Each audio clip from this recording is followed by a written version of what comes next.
All right, take two, because I have to compress everything. Mm. But I need my coffee because last night went way too late. Way, way, way too late. All right. Hello, everyone. It's Saturday, and we're going to jump right into our recaps from last night because, there's a lot to talk about. Motor City. This game was a nail biter, but it ended in regulation time. Hallelujah. Motor City comes to Elmira, takes on the River Sharks, and comes away with a 3-2 nail biting win. Um, this game started off pretty choppy, not much flow. Elmira outshoots Motor City 14-12 in the first period, but again, not much going on. And then finally, 3:15 on the power play, Elmira opens the scoring. It's Darius Davidson getting his first with the club, and Stephen Klink just obtained from the Columbus River Dragons. He has an assist. So it's 1-0 Elmira, but not so fast. About 6 minutes later, Scott Koash scores for the Rockers to even things up. Koash, of course, is the leading scorer uh, for the Motor City, and he is having himself a darn good year so far. Koash scores again at 15:03, and then TJ Delaney adds an insurance marker at 16:10. That would actually end up being the game-winning goal. So we go to the second. Motor City controls that period, 18-8 in the shots. It's 3-1 in favor of Motor City, and Elmira fans are thinking, "Oh boy, the wheels are coming off again." But in the third, Stephen Klink was able to get on the board for Elmira at 8:27 to get the team within one game, and they pushed and forced Babin to make some pretty good saves, but they just ran out of time. And so in the end, Motor City comes away with the 3 points with the regulation win. They improve to 7-0-3 for 23 points. Elmira has now lost 5 in a row. Although this didn't feel like so much of a loss as, again, it just feels like they ran out of time. So they played better. Elmira falls to 3-6 for 7 points. Koash with the 2 goals, Delaney with the game winner. Babin saves 32 of 34. Spencer Kozlowski for the River Dragons played much better compared to his previous 2 starts and saves 36 of 39. Klink factors in on both goals. Fairly decent crowd, 1,200 plus taking on the game in Elmira. So that was the first game. Then now I'm just going as far as when start time was, because Binghamton was the second to last game to just by a few seconds actually to end. They started off an hour late due to a pane of glass breaking during warm-ups. So, everybody's a little bit on edge. They're starting very late, but teams go at it. So early on, Danbury controls the play, but Binghamton's getting on the score sheet. Gavin Yates scores twice, a minute 57 apart, in the first half of the first. And so it's 2-0 Binghamton after one. Danbury had the shot lead 13-9, but it just seemed like they were holding on to the puck more. They controlled play in the corners. They were physical without being overly physical.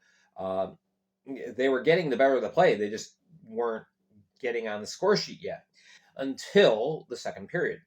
And that's when Sam Dabrowski scores at 3:14. And then Johnny Ruiz at 8:23 scores. And the Danbury faithful are happy, as they see their team come back. The lead is now, it's an even game. Until late in the second, new signee Don Olivieri he scores for the Black Bears at 16:18. So it's 3-2 lead for the Black Bears. but they're really overall getting outplayed. Danbury really carried the puck better. They had better puck movement, more flow to their game. And that would continue in the third period, especially early on. Xavier Abdella gets the tying goal at the 45-second mark. That was on the 4-on-4. And then play goes back and forth. And guess who scores? Yep, Daniel Amesbury. He can score. So Amesbury puts the hat tricks up 1450, and the crowd is elated. And before anyone asks, no, Amesbury did not get into a fight. There were no fights last night in this game. So there. Okay, except for in the crowd. Okay, anyway, late in the game, Donald Lavieri scores again. That's his second of the game, along with Gavin Yates, too. So it's 4-4. And we go to overtime, and finally Binghamton starts to find their game. They're getting shots of McCollum, but McCollum made several great stops in the overtime period. So we go to a shootout. And first round, nothing. Second round, nothing. Third round, nothing. Fourth round, nothing. I'm starting to literally fall asleep at this point. It's like 5 of midnight. Finally, Brendan Stanko squeaks one home past McCollum, and I think it was Dabrowski, if I remember correctly, gets stopped by Connor McNamara. So Binghamton ends up with the 5-4 shootout victory. Good crowd, 22-24 on hand. And Yates has the 2 goals. Lavieri has the 2 goals. Dabrowski has a goal and assist, as does Johnny Ruiz. Both C-Max, the goalies, do pretty well. McNamara stops 41 of 45, and McCollum stops 30 of 34. So Binghamton improves to 9-1-3 for 29 points. Danbury, this is the first overtime loss of the year. They fall to 6-6-1 for 18 points. On to the biggest rivalry, one of the biggest rivalries in the league, that is the Carolina Thunderbirds and the Columbus River Dragons. These two teams do not like each other. And the game was surprisingly clean. Only 6 total penalty minutes in this game. That was it. Both teams were more concerned with trying to win than trying to get the gamesmanship up. So, it was a very down-to-earth, let's get down to business type of game. And after 2 periods, there's no score. Columbus has an edge in shots, 22-19, but both Brendan Colgan and Mario Cavaliere say no. Until 8:23 of the third period, Nolan Slacheta, he ends up finally breaking the stalemate. He puts Columbus up 1-0. The crowd of almost 4,100 goes nuts. Just by the feel of the game, it feels like this game could be over now. Both goaltenders were doing so well. But 1840 mark, there's a stoppage of play. Carolina takes their time out. They pull Cavaliere. And what do you know? Yuri Pastuka, who's just back from injury, he gets on the score sheet and ties things up with the extra attacker. It's 1-1. We go to overtime, and it's all Columbus in overtime, but they can't solve Mario Cavaliere. 6-0 in shots, and no goal. I would say Columbus controlled the puck about 4 minutes 10 seconds worth of the total 60 minutes or 5 minutes of play in the overtime session. So we go to a shootout, and nothing in the first round. Second round, Gus Ford ends up scoring, and what a surprise! Ford finds a way of scoring in the shootout, and then Sturgeon gets stopped by Cavaliere. So Yuri Pastuka comes in and puts the puck past Colgan, and it's a 2-1 shootout win for the Carolina Thunderbirds. They improve to 7-2 for 19 points. The River Dragons fall to 7-1-1, 22 points. So tonight they take on each other again, and Carolina could end up, even though they're tied for points, could end up taking over first. So we'll see what happens. All right. Port Huron travels to Mississippi, and early on in this game, it's all Port Huron. Mississippi was just very slow to get going. It was a very uncharacteristic, slow game for the Mississippi offense. Evan Foley scores in the first period, put Port Huron up. Second period, and Chartrand scores at 5:10. Alex Johnson scores in the power play. It's 3-0 Port Huron, and then that was it. That was all that Port Huron would get by goaltender Joe Shepard. Mississippi says it's our turn now, and Philip Wong scores at 15:16 on the power play.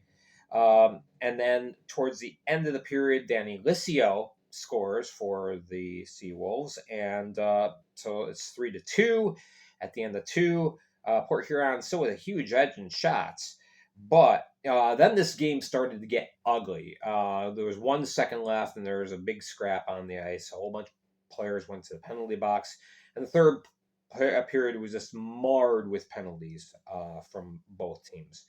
But in the meantime, Yanni Lariakos gets the game-tying goal at 7:14, and Jackson Bond at 10:52, he gets the game winner. It's a come-from-behind 4-3 win for the Mississippi Seawolves. Turner Tynan just couldn't shut down the flow that was going with Mississippi. He stops 23-27. A goal and assist for Chartrand on the night. He had a very nice night, and Alex Johnson, of course, got that power play goal. For the Seawolves, Philip Wong, a goal and 2 assists. He's the big scorer of the night. And Jackson Bond ended up with the game-winning goal, and Joe Shepard saves 34-37. So Port Huron falls to 4-1 for 12 points. Mississippi climbs to 6-4-1 for 18 points. They're only 1 point behind Carolina. Wow. The final game of the night, and we're running out of time, so we're going to go through this quickly. Baton Rouge takes on, hosts the Blue Ridge Bobcats, and wow, Baton Rouge needed this game. So here's another overtime game, and a game that went late. The only one that went later than the Binghamton Black Bears Danbury Hat-Tricks game. All right, so first period, Austin Weber scores for the Zydeco. It's 1-0. And then Jacob Wolf, he gets on the board 11:06 on the power. Or no, it was a shorthanded goal. Excuse me, for Blue Ridge. I didn't see the first period. So you end up with a 1-1 game. After one, Baton Rouge has the edge in shots. Connor Green and Greg Hussey are the goaltenders, by the way. In the second period, Dominic Matanik, he ends up getting on the board on the power play. So it's 2-1 Blue Ridge. New signee Chris Corrigan, he ends up scoring at 18:50. So at the end of two, it's 3-1 in favor of the Bobcats. The crowd of 4,100 going, oh no, not again. But then Austin Weber just took over. Scores in the power play at 8:32. And so that, Zydeco's starting to climb back. Cody Rogers ties it up at 15:06, and suddenly the crowd goes nuts. It's a tie game. Hey, we got a shot at this. Yes, you do, because in overtime, Austin Weber completes the hat trick at 1:35. The last second of the power play, Corrigan had gone off the ice at the 19:35 mark of the third period for a delay of game. And Austin Weber just beat the door opening up, gets a power play goal, 1:35, and the Zydeco end up getting just their second win of the season. It wasn't 3 points, but they got the 2. So, Colgan with a goal and assist, and unfortunately a very costly penalty.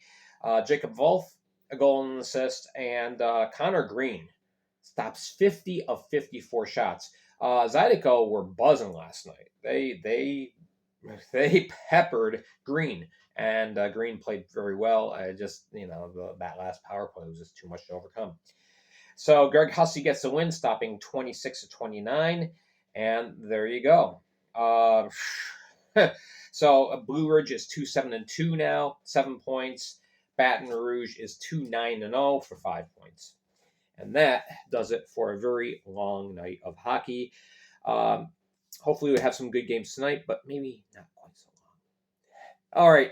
Thank you for watching. Make sure to hit like and subscribe. Follow me on all 3 platforms, Spotify, Facebook, and I'm going to be posting something very interesting on Facebook and here on YouTube.